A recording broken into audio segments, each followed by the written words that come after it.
कहानी का नाम खोई हुई यादें। राधा एक छोटे से गांव की साधारण लड़की थी। उसकी शादी शहर के एक बड़े व्यापारी परिवार में हुई थी।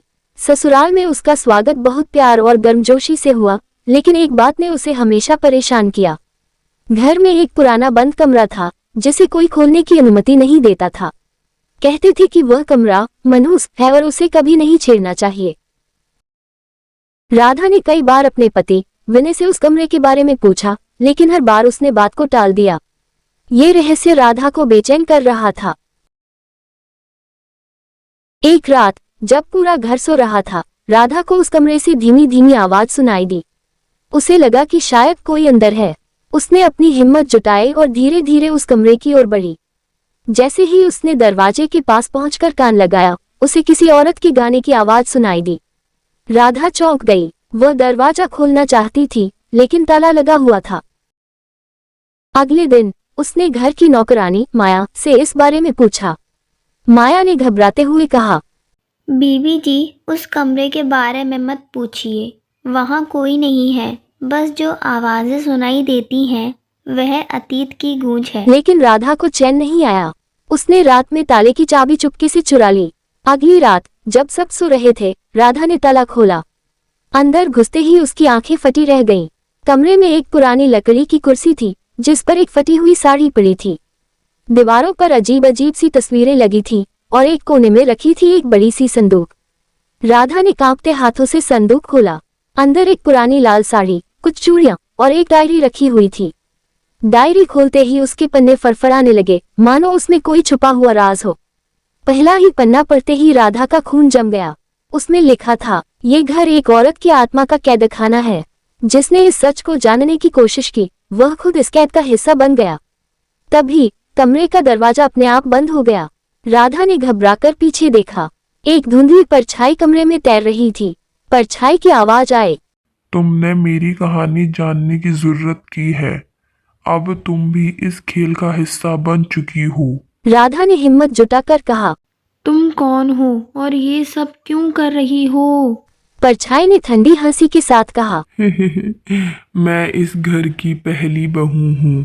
मैंने अपने पति के काले कामों का विरोध किया, इसलिए उन्होंने मुझे मारकर इस कमरे में दफना दिया। लेकिन मेरी आत्मा को शांति नहीं मिली अभी तक।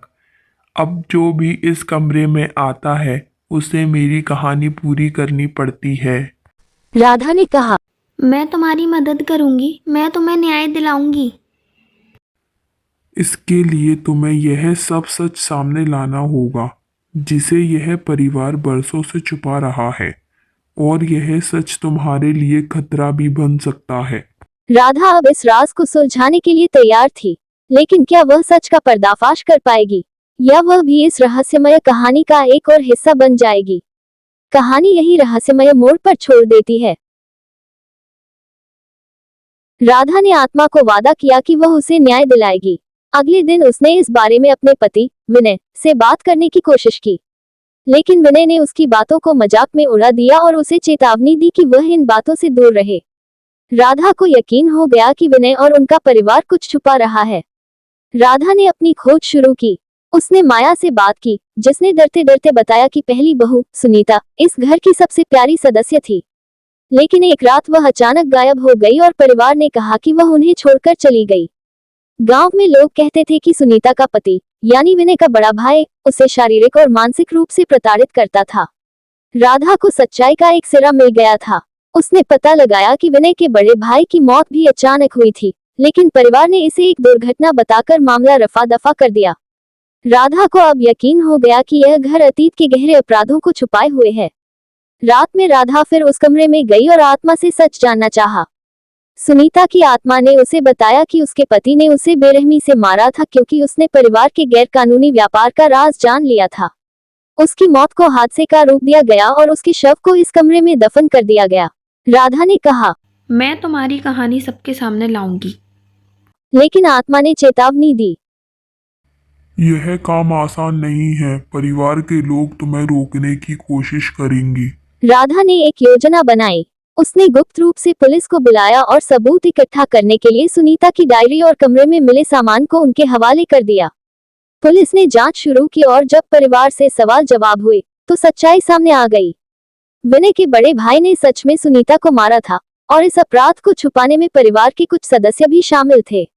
जैसे ही सच्चाई सामने आए, आत्मा ने राधा को आशीर्वाद दिया और कहा, तुमने मुझे शांति दी है, अब मैं मुक्त हूँ। इसके बाद वह परछाई धीरे धीरे गायब हो गई। घर के बाकी सदस्य शर्मिंदगी और अपराध बोध के कारण घर छोड़कर चले गए। राधा और विनय ने मिलकर उस कमरे को ध्वस्त करवा दिया और वहां एक छोटा सा मंदिर बनवा दिया ताकि सुनीता की आत्मा को हमेशा शांति मिले। राधा की हिम्मत और दृढ़ता ने न केवल एक गहरे रहस्य को उजागर किया, बल्कि यह भी दिखाया कि सच्चाई कितनी ताकतवर हो सकती है। सच्चाई को छुपाने की कोशिश कितनी भी की जाए, वह कभी न कभी उजागर होकर रहती है।